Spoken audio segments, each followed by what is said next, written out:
Joel Payne has a different view.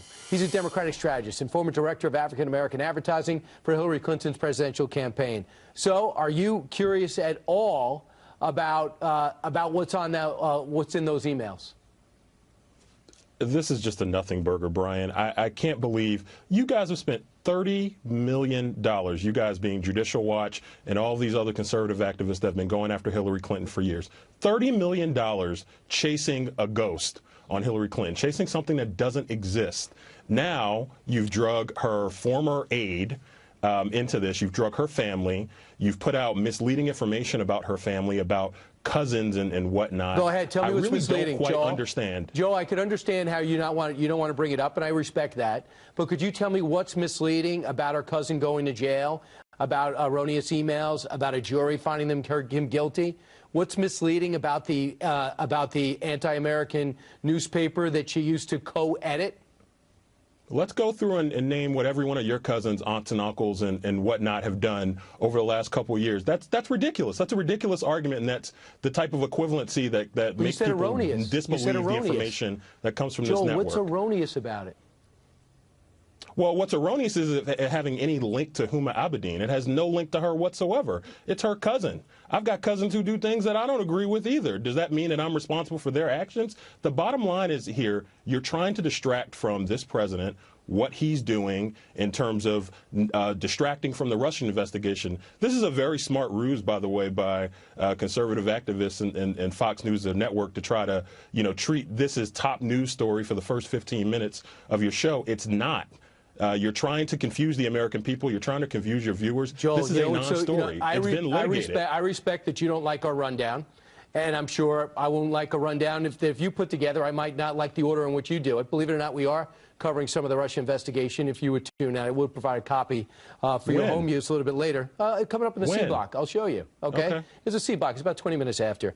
But just focusing on this. The #1 story in America last year in late October, the #1 reason that Hillary Clinton gives that she lost was the fact that these emails were found on her chief of staff's husband, who's in jail for a reason, we'll go into that at a different time, was found on a laptop at home. So State Department things, at least 6 of which were classified material. This is a job interview, a year-long job interview. She's favored to win in almost every poll, in almost every battleground state. And then we see the way she acts in the slipshod way in which she's handling classified information.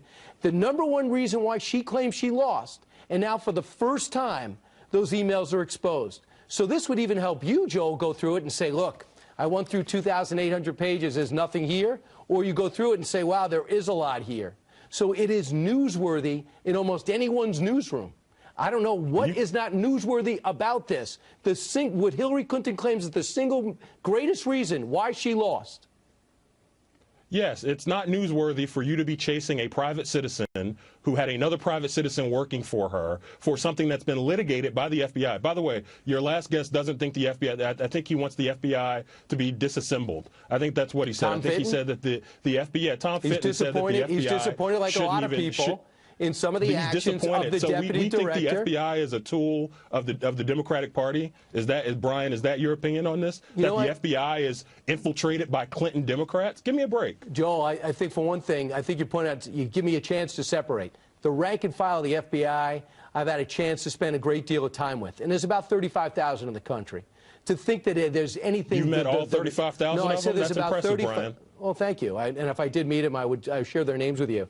But most of those I've met, there's about 35,000 in the country.